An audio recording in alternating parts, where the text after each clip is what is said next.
Peace, everyone. This is Kaishim, aka Mailman Muscle. Yes, you're on the right channel. I'll be on screen in just a moment. That's my wife, Kimberly. And this is footage from our last lower body day. We're training at Gold's Gym.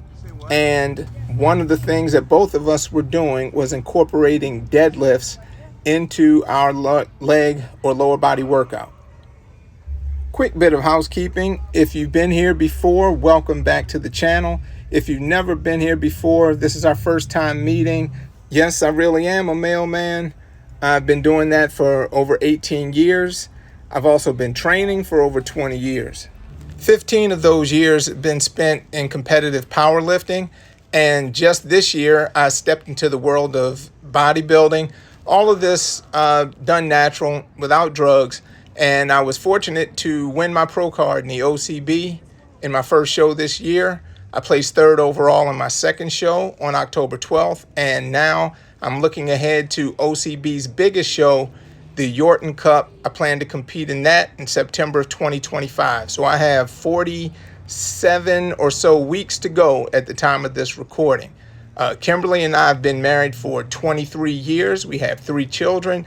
And so I introduced that to the conversation just to say that, you know, I've had and still have a pretty busy and active life. I've not had the luxury of spending all my time training. Not sure that I would, even if I could. But, you know, I've been able to make gains while living a normal life, as I imagine most of the people watching here on YouTube do as well.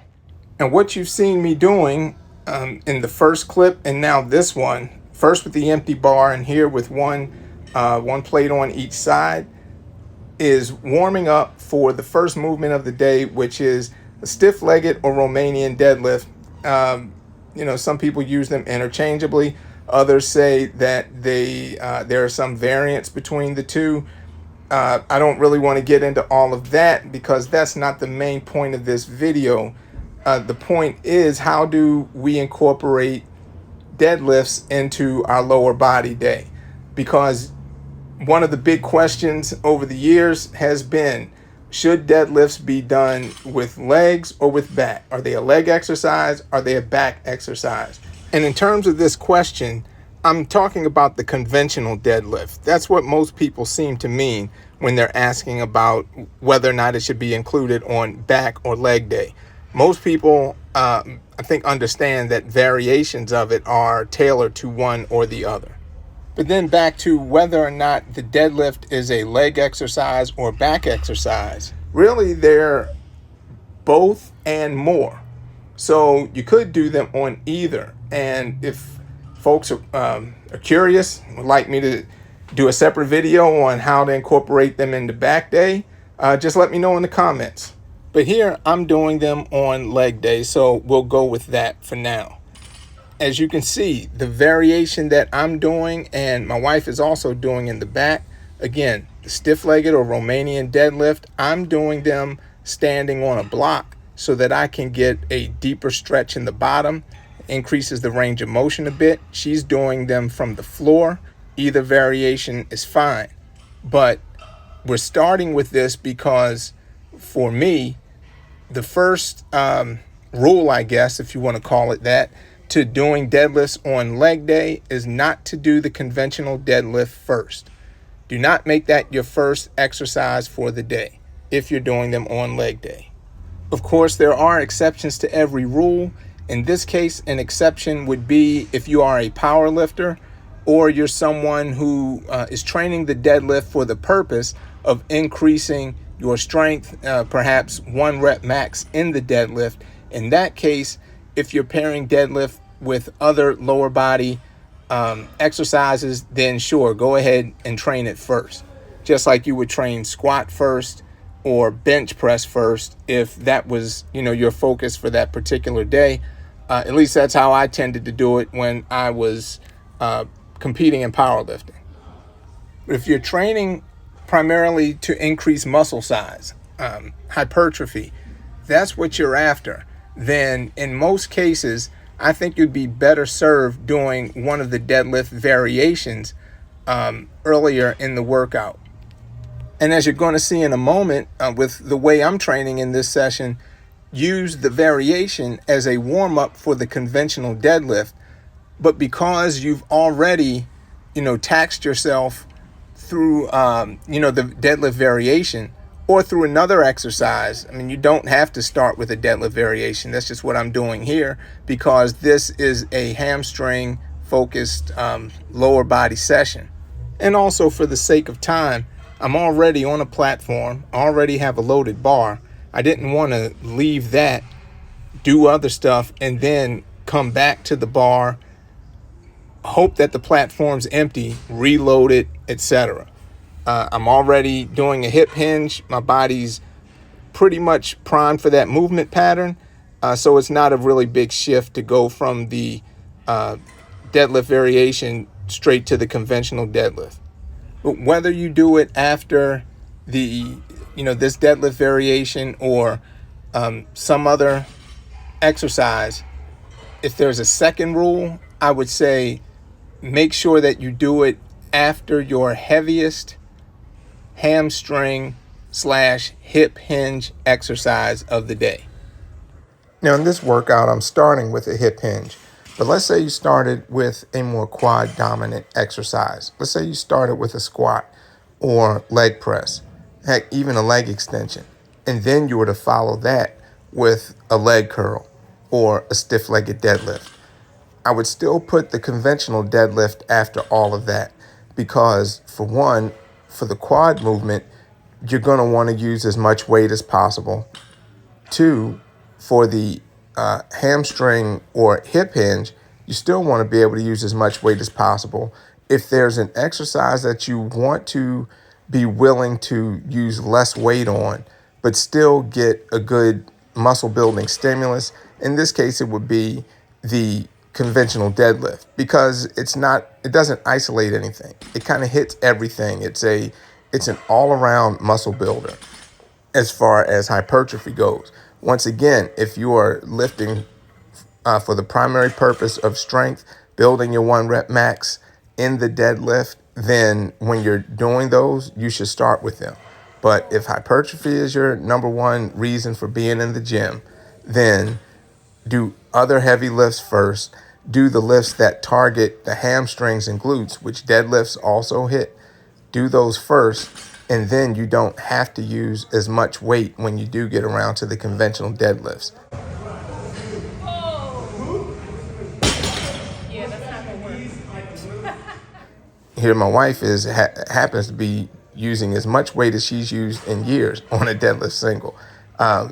She hit a PR way back when, and at 303 pounds on the deadlift. And she ended up, unfortunately, having a stroke not long after, was that about a year and a half later? She had the stroke in 2017. So her journey back through the gym has been a kind of a long and interesting one, to say the least. But back to the point about deadlifts and the load used for them. I guess what I'm trying to say is this. I've observed that the vast majority of people, when it comes to barbell lifts, can lift more on conventional deadlifts than any other lift, with the possible exception of sumo deadlift, if they're a sumo specialist, or this isn't a barbell lift, but what you see me doing here, leg press. You can see people leg pressing crazy amounts of weight, and often that'll be more than they can deadlift from the floor. But other than that, most people deadlift more than they squat, deadlift more than they bench, deadlift more than a stiff leg deadlift or overhead press or anything else. So when you walk into the gym on any given day, you're going in there with a certain amount of energy. The gas tank is full. And if you're watching this, yes, I did speed up this quick change. I was doing a warm-up set, realized that the weight was too light, so I just got up, threw some more on there. But you go in with a full tank of gas. On some days, that tank may be more full than others, or I guess I should say some days that's a bigger tank than other days, but you have a finite amount of energy. Everything that you do in the gym is going to use up some of that, the contents of that gas tank. Also, at the same time, the more that you can lift, like the more potential you have to lift, the more you're going to be required to lift in order to get the same amount of stimulus to build muscle. So let's say you walk in the gym, you do deadlifts first. And let's say with a full tank of gas, you can do 300 pounds for 10 reps. If you only do 250 pounds for 10 reps, you're not going to get the stimulus that you would have if you had done the 300. You might not get any at all, or at least it's going to be much less than you could have. But let's say you've done 2 or 3 exercises already. That gas tank is not as full as it was. Those muscles have been worked a bit already. Now you can't, even if you wanted to, you couldn't lift 300 pounds for 10 reps. You can only do 250. So that means you only have to do 250. That means that the burden on your body, not just your muscles, but your joints, tendons, ligaments, all of that, it's going to require, it doesn't have to be exposed to as heavy a load in order to get the same amount of stimulus as if you had gone in the gym and done that heaviest lift first. I hope that makes sense. Now, with all of these rules, don't do them first, do them after this exercise, etc. You may be wondering, is it necessary to do deadlifts for legs at all? And why do them? And the answers are no, you don't have to do deadlifts for leg training. You do not have to do conventional or sumo deadlifts for leg training. But why do deadlifts at all? My answer is because they're deadlifts. Deadlifts are badass, man. Who doesn't love deadlifts? But I mean, I'm halfway joking, but half serious. They're a highly functional lift. They, again, incorporate a whole lot of muscle. I just like doing them, and so I would not want to eliminate them altogether. I think most people should be doing deadlifts just because of how highly functional they are and how time efficient they are.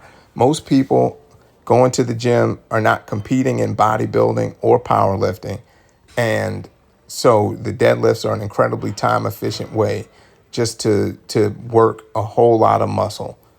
If you're in the gym as a competitive powerlifter, then you have to prioritize the deadlift, in which case none of what I've said in this video applies. But whether you're competing or not, if building muscle is the main reason that you're spending all this time clanging and banging in the gym, then you want to take some of these provisions to heart when it comes to how you're incorporating deadlifts. Bringing things full circle on this particular workout, because I'm almost at the end of it, you saw that I ended up going up to 4 plates on the leg press. That was, again, after having done 2 different versions of deadlifts. Had I started off with the leg press, I probably could have done maybe 5 plates or definitely more than 4 plates for the same amount of reps. Or if I'd stuck with that weight, I could have gotten more reps, maybe 15 or more, if I had a full tank of gas, meaning energy, doing those lifts. And those leg curls that I just did, if that was going to be the only hamstring-focused exercise that I did this day, I would have done them before deadlifts because I would not have wanted the effect that deadlifts can have on your hamstrings to compromise the amount of weight I could use on the leg curl, which is a hamstring isolation. My hamstrings got hit very hard at the beginning, so I would not expect to use as much on the leg curl later in the workout anyway, whether I did this conventional deadlifts or not, or just stuck with the stiff-legged version. So this basically brings me to the end of this workout and the end of this video. I also train arms on the days that I train legs, because I have a torso limb split. So I'm not showing whole sets. I'm just showing you short clips to give you an idea of what kind of arm stuff I throw in after training legs. But, I want to thank you very much for taking the time to watch this. I hope you got something out of it. Please leave a comment. Let me know what you did get out of it, or leave questions letting me know what you'd like me to answer or address in future videos. Also, I'd greatly appreciate it. It would be a tremendous help if you would do all the normal things that everybody on YouTube asks you to do. Please click the thumbs up and give the video a like. Also, please subscribe to the channel, and please make sure you click the notification bell so you'll be notified when new videos come out. Thanks again for watching, and I look forward to seeing you in the next video. Peace. A lot more than I thought. It's a nice set to end the day on. Yep. Night on. Let's go eat.